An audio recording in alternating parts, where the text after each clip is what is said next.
افغانانو ورونو نن د جمعې ورځ په هرات په افغانستان په هرات کې په جمعې مانځه کې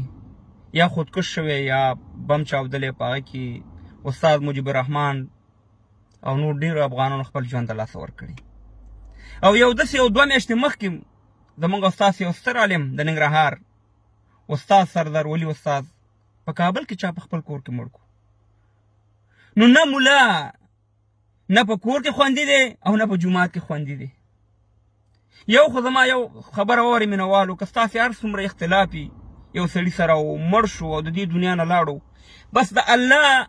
الله عدالت ته پرېږدئ که ښې کړي که بدې کړي الله به ورسره حساب کوي بدې رد مړو پسې مه وئ دا نه اسلام موږ ته اجازه راکړی او نه افغانیت موږ ته اجازه راکړی نیوکې زه خپله په ډېرو ملیانو باندې زه نیوکې کوم خو په مړي ورپسې هېڅ هم نه ویم زه یم خدای پوه شه او ته پوه شه سره خو زه یو پوښتنه کوم چې په دې ټوله دنیا کې وګرځي اسلامي ملکونو کې دا د جهاد دا ټول تاریخ راواړې دومره خودکشي او دومره بمونه چې د افغانستان په جوماتونو کې کېږي په هېڅ دنیا کې نه دي شوي او نه په یو دنیا کې دا شی شته دی دا څوک کوي دا د کوم ځای نه دا مواد راځي دا بارود د کوم ځای نه راځي مونږ خو چې واړو دغه اختر کې هم دا پټاخۍ اخیستې وه په دې ځمکه هم رایشتې هغې به یې ډز کوو په هغې به هم لیکلي وو چې دا د لاهور نه راغلي هغه هم موږ نه جوړولې او نه یې جوړولی شو تر اوسه پورې نه کلاشینکوف خو او کارتوس خو لا راکټ خو لا لرې خبره ده د دغې ملا ولې زما په ګریوان کې راچولی نن او زه ما ولې د ملا ګریوان ته لاس ورچولی هغه زما ګریوان ته لاس ورچولی او ما د هغه ګریوان ته لاس ورچولی دا دسیسه د چا ده په دې باندې باید موږ تاسې ځان پوه کړو زه ولې بعضې علما یا علماو باندې نیوکې کوم نیوکې په دې کوم چې ته په دې منبر ناست یې د خدای دپاره هغه اصلي ځي ته لاس کا اصلي ځي ته چې دا کلاشینکوف ما ته د څه دپاره راکړي دا کارتوس ما ته د چیش دپاره راکړي څوک مې وژني موږ ته خو خوله کې پنجاب راکړی او پاکستان آیا دا لوبه د پنجاب او د پاکستان ده که د بل ځیم ده خو لوبه د غربیانو ده که نه نن چې زه ویم چې زه ازاد یم او زه استقلال لرم نه لرم وروره والله دا هم دروغ دي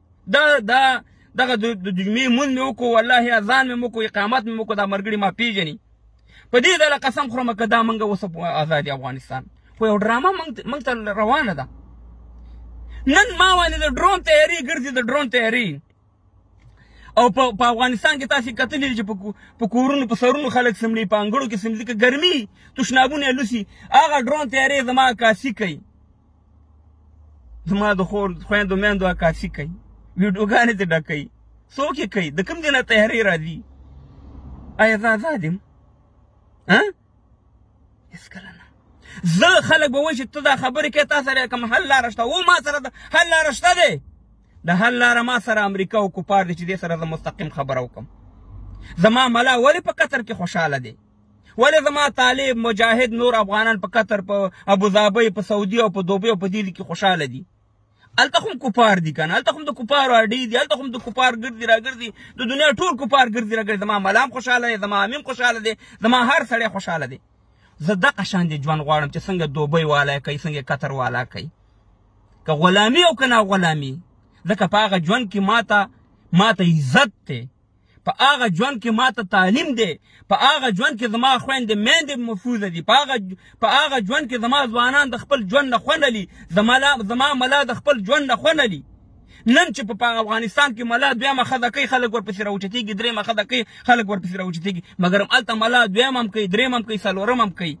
ښه ښایسته ژوند زندګي جوړه ده نو خبره دا ده چې دغه